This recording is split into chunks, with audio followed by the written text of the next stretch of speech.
Friends, இன்னைக்கு நம்ம பெரிய கார்த்திகை அதாவது திருக்கார்த்திகைக்கு பொரி வந்து நம்ம செஞ்சு சாமிக்கு படைப்போம். அது எப்படி செய்யறதுன்னு பார்க்கலாம். அதுக்கு நான் அவல் பொரி 2 பாக்கெட்டு அவல் பொரி எடுத்து வச்சிருக்கேன். கூட ஒரு தேங்காயை நான் இந்த மாதிரி சின்ன சின்னதாக கட் பண்ணி கீறி வச்சிருக்கேன். இப்போ இதை ஃபர்ஸ்ட் நம்ம வெறும் கடாயில் சேர்த்து நல்லா வறுத்து எடுத்துக்கலாம். இப்போ கடாய் சூடாக இருக்கு, இதில் சேர்த்துக்கிறேன். சேர்த்துட்டு இதை நம்ம நல்லா வறுத்து எடுத்துக்கலாம். தேங்காயை வந்து நான் உடச்சிட்டு இந்த மாதிரி கீனி ஒரு 2 hours முன்னாடியே நான் ஒரு பிளேட்டில் போட்டு வச்சுருந்தேன். அது கொஞ்சம் நேரம் இந்த மாய்ச்சர்லாம் போனதுக்கப்புறமா நம்ம இதை வந்து நல்லா வறுத்துக்கலாம். அப்போ தான் சீக்கிரமாக கெட்டு போகாது இந்த பொரி. பாருங்கள், தேங்காயை வந்து நல்லா நான் செவக்க வறுத்துட்டேன். இந்த மாதிரி வறுத்தாதான் டேஸ்ட்டு சூப்பராக இருக்கும். இப்போ இது ஒரு பிளேட்டுக்கு ட்ரான்ஸ்ஃபர் பண்ணி வச்சுக்கோங்க. நான் வந்து 100 கிராம் பாக்கெட்டு 2 பாக்கெட் வந்து எடுத்திருக்கேன், பொரி பாக்கெட்டு. ஸோ அதனால் அதே அளவுக்கு 200 கிராம் வந்து பொட்டுக்கடலையை சேர்த்துக்கிறேன். சேர்த்துட்டு இதையும் வந்து ரோஸ்ட் பண்ணி எடுத்துக்கோங்க. ரொம்ப நேரம் போட்டு வறுக்கணுன்ற அவசியம் இல்லை. ஒரு 2 to 3 minutes வந்து நம்ம ரோஸ்ட் பண்ணால் போதும். உங்களுக்கு இவ்வளோ பொட்டுக்கடலை சேர்க்க விருப்பம் இல்லை அப்படின்னா நீங்கள் வந்து ஒரு 150 கிராம் அளவுக்கு சேர்த்துக்கோங்க.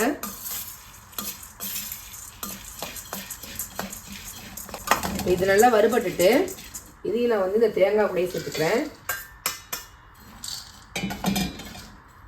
அதே மாதிரி இதில் கடைசியாக நம்ம எள்ளு சேர்க்க போகிறோம். 50 கிராம் அளவுக்கு எள்ளு சேர்த்துக்கிறேன். சேர்த்துட்டு இதையும் நல்லா வறுத்துக்கோங்க. எள்ளு நல்லா பொரிஞ்சு வரணும், அது வரைக்கும் நல்லா வறுத்து எடுத்துக்கோங்க. எல்லாமே அடுப்பில் லோ டு மீடியம் ஃப்ளேம்லேயே வச்சு செய்யுங்க. அப்போ தான் கரிஞ்சிடாம நம்மளுக்கு ரெடி ஆகும். பாருங்க, இப்போ எள்ளு நல்லா வெடிச்சு வருது. இந்த மாதிரி பாருங்க, இப்போ எள்ளு நல்லா பொரியுது. இந்த அளவுக்கு வறுத்துக்கோங்க.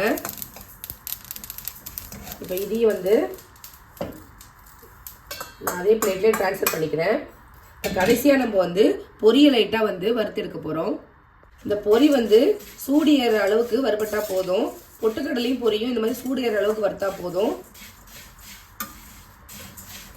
வறுத்து எடுத்துக்கோங்க. அதே மாதிரி அடுப்பை நான் ஃபுல்லாக லோ ஃப்ளேமில் வச்சு தான் செய்கிறேன். பாக்கெட் பொரியை நான் வறுத்து எந்த பாத்திரத்தில் நான் செய்ய போகிறேனோ அந்த பாத்திரத்தில் சேர்த்துருக்கேன். இப்போ அடுத்த பாக்கெட்டை சேர்த்து வறுத்துக்கிறேன். மொத்தமாக இது 200 கிராம். கடைசியாக நம்மளுக்கு வெள்ளைப்பாகு ரொம்ப முக்கியம். நான் வந்து ஒரு 200 கிராம் வெள்ளத்தை இந்த மாதிரி தண்ணி ஊற்றி காய்ச்சி வச்சிட்ருக்கேன்.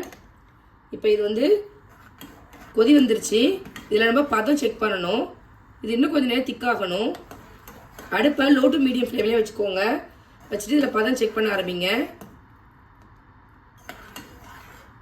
இப்போ பாருங்கள், இதுலேருந்து கொஞ்சமாக நான் வந்து தண்ணியில் சேர்த்துக்கிறேன். சேர்த்தா இங்கே பாருங்கள், இது கரையுது. இன்னும் வந்து ரெடி ஆகலை, இன்னும் கொஞ்சம் நேரம் இருக்கணும். இப்போ இன்னும் 2-3 minutes ஆனதுக்கு அப்புறமா திரும்ப நம்ம செக் பண்ணிக்கலாம். ஒரு 2 நிமிஷம் போல் ஆயிருக்கு. திரும்ப நான் வந்து செக் பண்ணி பார்க்குறேன்.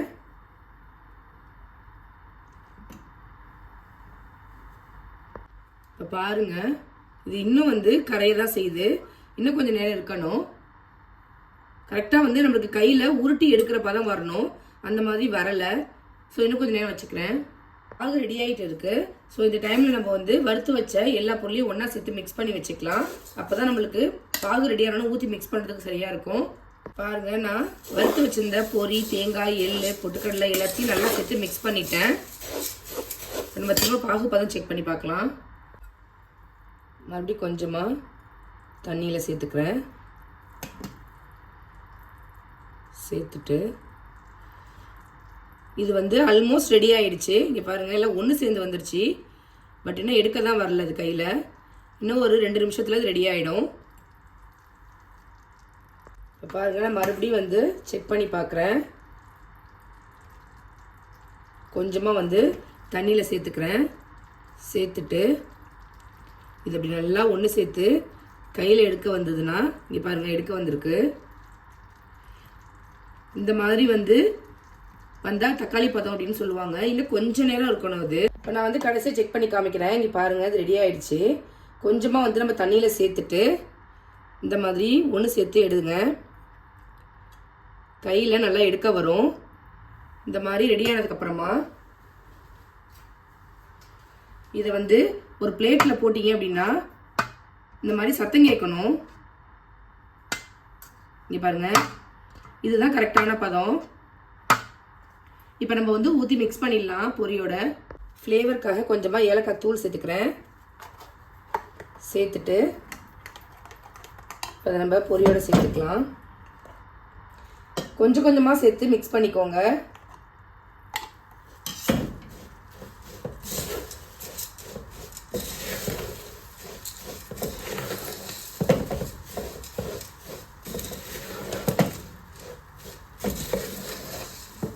முதல்ல சேர்த்தப்பாக நல்லா மிக்ஸ் பண்ணிவிட்டு அதுக்கப்புறம் மறுபடியும் சேருங்க.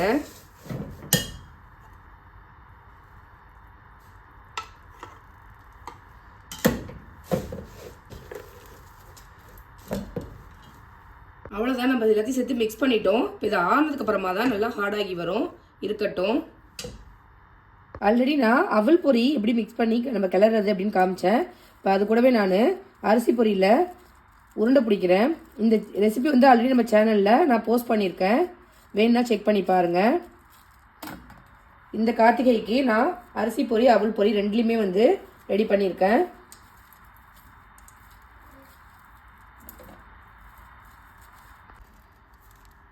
நீங்களும் இதே மாதிரி செய்யணுன்னா வீடியோ பாருங்கள், நம்ம சேனலில் அப்லோட் பண்ணியிருக்கேன். அது பாருங்கள், இப்போ இது சூப்பராக ரெடி ஆகிடுச்சு.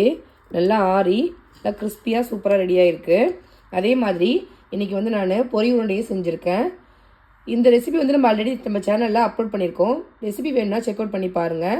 எங்கள் வீட்டு கார்த்திகை தீபத்துக்கு நான் ரெடி பண்ண ரெசிபி ரெண்டும் தான். நீங்களும் இதே மாதிரி உங்கள் வீட்டில் செஞ்சு பாருங்கள். எப்படி இருக்குது அப்படிங்கிறத கமெண்ட் பண்ணுங்கள்.